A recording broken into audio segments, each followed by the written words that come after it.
Mwebale okubeera ku mukutu. Nkujjukiza nti weefunire Lopa Free Mosquito Repellent weesiga oleme okubeera ng'olumwa ensiri.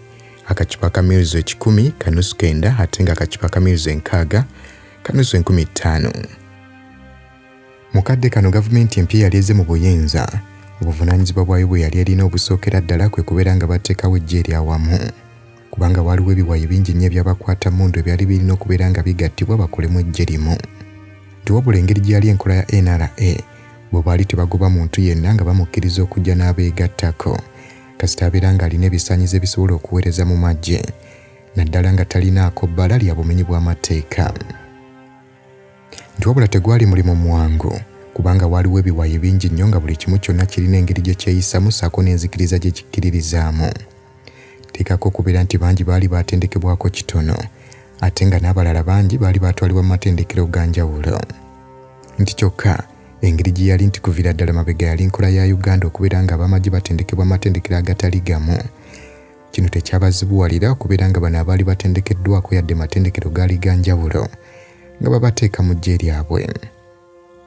Ebimu ku bibiina eby'enjawulo bye baagatta okubeera nga bakola eggye eryawamu muli abaali ab'amagye ga Uganda Army, abaali ab'amagye ga UNLA, abaali aba FEDEM, UFM ssaako n'ebibiina ebirala ebyali ebyaba Freedom Fighters. Nga muno mwe mwali ne Kyabululi Freedom Fighters teekako n'ebirala bye baasanganga mu bitundu bye baalinga bawambye. Nti mu kusooka ebiwayi bino baabisattululanga olwo ab'amagye ne babayingiza mu units ez'enjawulo. Kyokka akaseera kaatuuka ne babeera ng'ekiwayi nga bwe bakisanze n'obukulembeze bwakyo bwe bakireka. Nti enkola eno eyinza okuba yali erabika ng'ey'obulabe kyokka baali bakyekakasa nti be bali mu control ng'essira baali balitadde mu kubeera nga bano beeyisa mu nneeyisa ennungi bo gye baali bakkiririzaamu aba NRA. Mu kiseera kino abantu baali batandikidde ddala okukkiririza mu ggye lino erya NRA olw'empisa ze bajja nazo. Wabula waliwo bataliyoni ya 35 ng'eno yali mu uniti ya musajja mukulu no Pecos Kutesa. Ng'eno yali eteereddwawo ng'erimu balwanyi abaali aba UFM.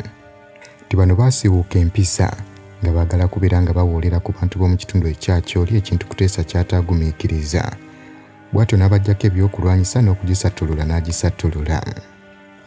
Kutesa agamba nti waliwo abantu bangi abaali mikwano gye be babatendeka nabo mu kitundu ekya Monduli mu ggwanga lya Tanzania abaamwegattako. Ng'era abamu ku bo kwe kwali munne bwe baasulanga mu kasenge akamu Santosio Constantine Otto. Omu ku be baali bakwatidde mu kitundu eky'Embalala ne bawanika. Nti ono yali musanyufu nnyo okubeera nga baddamu okukwatagana. Tiwabula ebyembi bano bwe baasisinkanira musajja mukulu ono Otto akawuka kaali kamaze okumulya. Era Kutesa bwe yali ng'agenza okumuwa akafuba Otto yamutegeeza nti ddala mbutuufu awulira amaanyi gamuwedde. Mikwano gye gino gyonna Kutesa agisisinkananga mu kibuga Kampala. Pecos Kutesa bwe yawona obulungi teyagenda kuddamu kwegatta ku bataliyoni ye esooka. Ono wabula baamufuula Brigade Commander owa Brigade ya 157 yali evunaanyizibwa mu Kampala. Bw'atyo Pecos Kutesa n'afuuka Brigade Commander yasookera ddala owa NRA okubeera nga yavunaanyizibwa ku kibuga. Ono olw'okuba nti yali avunaanyizibwa ku Kampala ssaako n'ejjinja kyamusobozesa okubeera ng'asisinkana banne bwe baali baasomako. Nga muno mwe mwali n'omugenzi Lieutenant Kagata Namiti.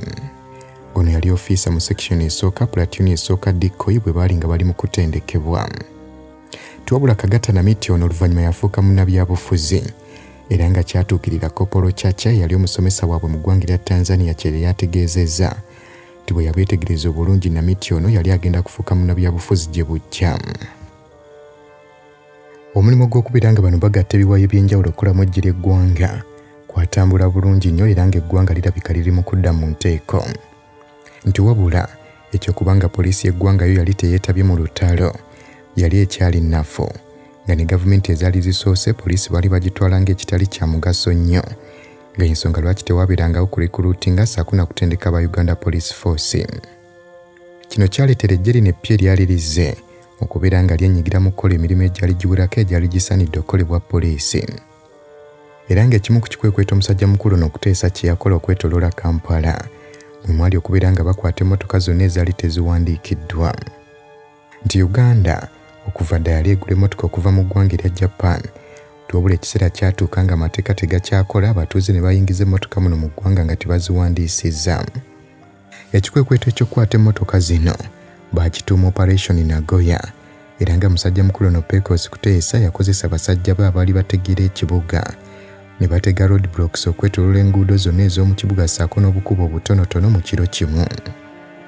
Nti olunaku olw'enkera ku makya webale kunyumirwa byafaayo naye okimanyi nti buvunaanyizibwa bwaffe okulwanyisa omusujja gw'ensiri nga tusula mu butimba naye jjukira nti waliwo ensiri ezituluma nga tetunnaba kwebaka n'olwekyo ezo zeewale nga weesiiga Ropa Free Mosquito Repellent. Tewali nsiri ejja kuluma. Ropa Free Mosquito Repellent ojja kumusanga mu pharmacies nga Friaka ewandegeya, Spring ne Kamkeya ku Wilson Road ne Mega Supermarkets opposite Old Tax Park ne Garden City. A'udhu billahi minash shaitanir rajim. Bismillahir rahmanir rahim. Assalamu alaikum wa rahmatullahi wa barakatuhu. Nze Haji Kabogoza omusomi w'edduwa ntereeza ensonga z'amaka ebyenfuna n'endwadde ezitategeerekeka. Haji Kabogoza omusomi w'edduwa nsiŋŋaanibwa Ekitigoma ku lw'Ejjinja. Bw'obanga otuuse Ekitigoma mu ttawuni ku stage osobola okuba ku nnamba z'essimu ezo z'olaba zitambula.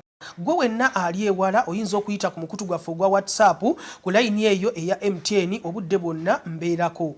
Nti olunaku olw'enkera ku makya ekibuga kyonna bano baali bakisazeeko ne zi roadblocks olwo nga batandise okukwata emmotoka ezitaali mpandiise. Wabula abantu b'omu kibuga Kampala beewuunya nnyo okubeera nga abavubuka bano abaakava mu nsiko ekibuga bakitegeera obwenkanidde awo. Ate era baali basanyufu nnyo olw'okuba nga ab'amagye bano baali babakwata mu ngeri ya buntu. Era bangi ne batandika okutegeeza nti bano si b'amagye g'eggwanga lya Uganda be baali bamanyidde. Nti ekikwekweto kino kyali kigula lujju wakati w'abantu ba bulijjo ssaako n'abalwanyi kubanga kyateekawo entegeeragana eyali ey'amaanyi ennyo wakati waabwe. Nti era yali operation eno bannakampala okubeera nga bayita ku roadblock nga tebaguliridde enguzi. Tikiyinza okuba nga waliwo abantu batono nnyo abaasaba enguzi oba obutabeerawo n'omulundi n'ogumu ng'enkola eno yasiga ekifaananyi ekirungi eri gavumenti eno empya eyali ez'embuyinza kubanga abantu baali bamanyira ab'amagye buli kaseera okubeera nga babasaba caayi. Kutesa agamba nti tekyava kubeera nti bonna baali tebalya nguzi tiwabula baalimu naye engeri gye baali babakwasaganyamu yali ngeri ya waggulu nnyo nga kizibu muntu kubeera nga yeesowolayo mu lwatu n'abeera ng'agisaba. Okutwaliza awamu yali ntegeeragana nnungi nnyo nga tebaafuna kusomoozebwa kwonna wabula okuggyako mu bitundu ebitono geza nga Gulu n'Ekitigomu. Nti mu bitundu bino abantu baali bakyali mu bikangabwa olw'okubeera nti batabani baabwe be baali mu gavumenti eyali eggiddwako ate nga bangi baali babamanyidde okubeera nti be babadde mu magye okumalira ddala ekiseera ekinene. Ate abalala baali beeraliikirivu nga balowooza nti bagenda kubawoolerako olw'ebyo abantu baabwe bye baali bakoze mu masekkati g'eggwanga lya Uganda naddala mu kitundu ekyeruweero.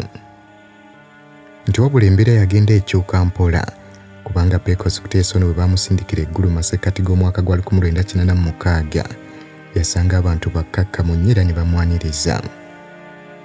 Ono agamba nti ensonga lwaki yasalawo obufumbo bwe n'eddoola mu 1986 bwe baakola mu butongole afuta pate ssaako ne honeymoon baasalawo kugikolera mu kitundu eky'eggulu. Nti abantu mu kitundu kino baabasuubiza okubawa ente era nga babawa ente ezaali ziwerera ddala 50 era nga baali basanyufu nnyo okubeera nti embaga eyasooka eya commanding office wa NRA eyateekebwateekebwa mu Acholi Inn eyali hotelo ya gavumenti yokka mu kitundu ekyo ekya Acholi. Nti omukolo guno baagukola n'ekigendererwa ekyokwongera okulaba nga bateekawo enkolagana wakati w'abantu bano ab'eggulu ssaako ne gavumenti empya eyali ezze okwongera okulaga abantu bano nti bano baali tebazze kuwoolera. Kutesa agamba nti yadde nga honeymoon ono wakati wa NRA ssaako n'Abacholi teyawangaala nti naye musajja mukulu ono Pecos Kutesa yali akozeeyo emikwano mu bantu ba bulijjo mu kitundu ekyo ekya Acholi era nga gyamuyamba nnyo. Nti abamu ku mikwano gye yafuna mwe mwali Meja General Oketa ssaako ne Lieutenant Colonel Olutoochola nga babiri bano ssaako n'abalala bangi baafuuka mikwano gy'emirungi.